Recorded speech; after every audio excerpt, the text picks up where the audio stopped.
Bonjour, bonjour, bonjour, bonjour et bienvenue dans ce nouvel épisode de ASH, l'aventure du super-héros. Waouh, je suis heureux de vous retrouver dans ce nouvel épisode. Nous sommes au deuxième épisode. Cela fait donc une semaine que vous avez décidé de prendre en main votre croissance personnelle et là, je vous dis bravo.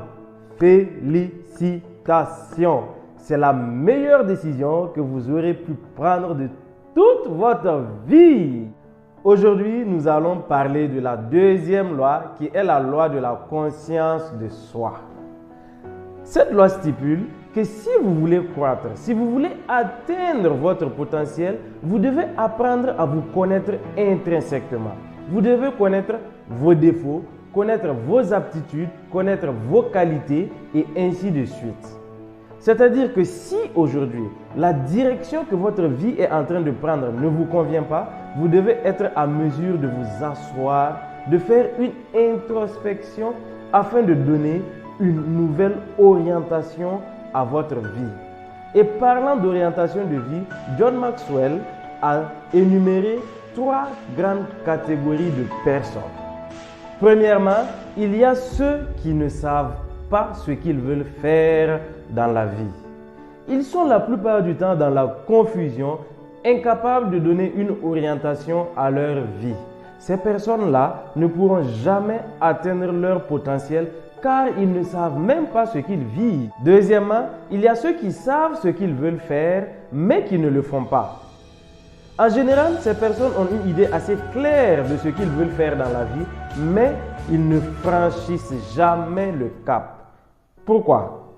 Souvent à cause de certaines responsabilités familiales, à cause du regard des autres, à cause de la peur de l'inconnu, à cause du manque de persévérance, ainsi de suite. Mais peu importe la raison, ces personnes ne pourront jamais atteindre leur potentiel. Et la plupart du temps, ils sont frustrés et certains même sombrent dans la dépression. Pour finir, il y a la 3e catégorie de personnes qui concerne les personnes qui savent ce qu'elles veulent et qui font tout pour l'obtenir. Ces personnes-là sont convaincues du chemin qu'elles veulent prendre. Ainsi, elles progressent dans des domaines de compétences qui leur permettent de se rapprocher chaque jour de leur objectif. Ces personnes-là sont tout simplement épanouies. Alors, dans quelle catégorie de personnes est-ce que vous êtes?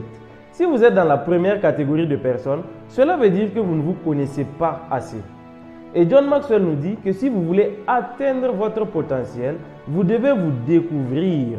Mais pour savoir qui vous êtes, vous devez croître. Pour faire simple, vous devez apprendre à vous découvrir tout en investissant dans votre croissance personnelle. Et pour commencer, il y a un moyen assez simple. À partir de maintenant, soyez très attentifs à ce qui vous passionne. Moi, par exemple, quand j'étais petit, j'aimais beaucoup parler devant les gens. J'aimais partager mes connaissances et également j'aimais écouter les autres me raconter leur vie tout en essayant de leur apporter du réconfort. Pour ceux qui sont du Burkina Faso, ils connaissent très bien l'émission Confidence que je ne ratais jamais chaque dimanche soir quand j'étais au lycée. Aujourd'hui, je suis maître de cérémonie, je suis formateur et je suis coach professionnel en développement personnel. Maintenant, je vois que tout était clair dès le départ et que, en réalité, ce qui me passionnait faisait partie du but de ma vie. Alors, comment est-ce que vous devez faire pour découvrir votre passion et découvrir le but de votre vie? Je vous propose une série de 10 questions qui vont déclencher en vous un processus de recherche et qui va vous permettre d'avoir une meilleure orientation pour votre vie. Première question, est-ce que vous aimez ce que vous faites actuellement? Si la réponse à cette question est non, alors vous devez examiner les causes et décider de changer quelque chose. Beaucoup de gens font des choses qu'ils n'apprécient pas du tout. Je suis d'accord qu'il faut gagner sa vie et que par moments certaines circonstances nous amènent à prendre ce qui nous tombe sous la main. Mais ici, le principe est de savoir, est-ce que vous êtes prêt à faire ce que vous faites actuellement tout au long de votre vie? Si la réponse est non, alors vous devez planifier de faire ce que vous avez envie de faire. Bien sûr, c'est risqué de quitter ce que vous faites actuellement pour vous lancer dans ce que vous aimeriez faire. Pourquoi? Peut-être parce que vous avez peur d'échouer, peut-être parce que vous avez peur de ne pas gagner assez d'argent et ainsi de suite. Mais est-ce qu'en décidant de rester où vous êtes et de continuer à faire ce que vous faites actuellement, vous ne courez pas des risques également? Vous risquez d'être renvoyé ou de connaître une diminution de salaire, tout comme vous risquez d'arriver à la fin de votre vie en ayant le sentiment de n'avoir pas été épanoui.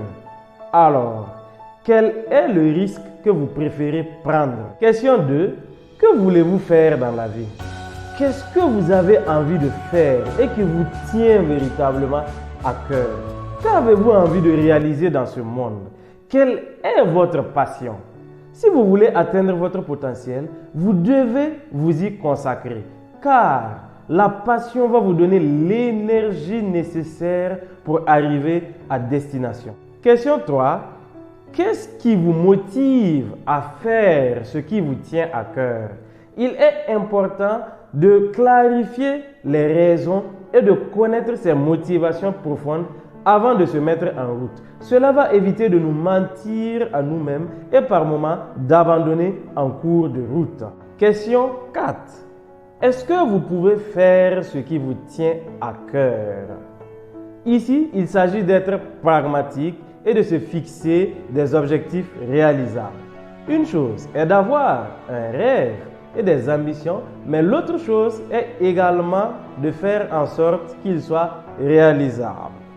À ce propos, John Maxwell nous propose de soumettre nos rêves à un test de critères afin de discerner si vos désirs sont en parfaite adéquation avec votre aptitude. Il dit également que la principale clé de la réussite est de connaître vos talents et bien sûr de savoir comment les utiliser pour atteindre vos objectifs. Question 5. Est-ce que vous savez ce qui est nécessaire pour parvenir à ce que vous voulez réaliser? Pour quitter votre position actuelle et arriver à destination, il vous faudra prendre conscience que cela va prendre tout un processus.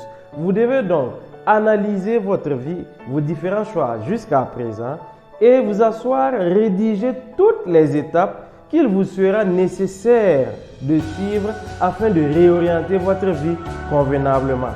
Ensuite, passez à l'action. Question 6. Est-ce que vous connaissez des gens qui font déjà ce que vous avez envie de faire? Trouvez-les, lisez leurs livres, étudiez leur vie, cherchez à les rencontrer, mais faites tout pour apprendre de ces personnes-là qui sont vos devanciers, car ce sont de véritables mines d'or pour vous. Question 7. Est-ce que vous avez un mentor? Sinon, vous devez vous en trouver un, mais choisissez-le très bien et gardez un esprit enseignable. Question 8. Est-ce que vous êtes prêt à payer le prix qu'il faut?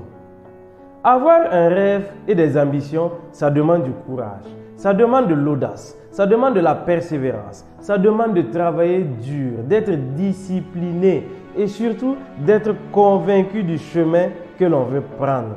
Ce ne sera pas toujours facile, mais est-ce que vous êtes prêt à en payer le prix?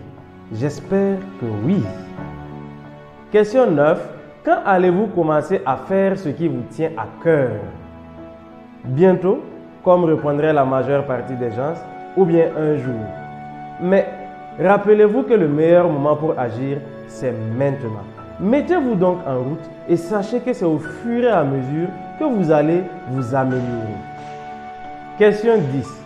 À quoi va ressembler votre vie lorsque vous allez arriver à faire ce que vous avez envie de faire? Cela va vous demander beaucoup d'investissement personnel pour arriver à destination. Mais la seule chose que je puis vous dire, c'est que c'est une sensation magnifique. C'est merveilleux de savoir ce que l'on veut dans la vie. C'est merveilleux de savoir et d'être convaincu de la route qu'on prend. C'est tout simplement magique de vivre sa passion. passion et de s'y consacrer. Alors, s'il vous plaît, répondez avec honnêteté à ces questions et découvrez votre passion et le but de votre vie. Nous voici donc à la fin de cet épisode qui était consacré à la loi de la conscience de soi, qui est la deuxième loi de la croissance personnelle. Je vous donne donc rendez-vous pour la prochaine loi dans ASH, l'aventure du super-héros.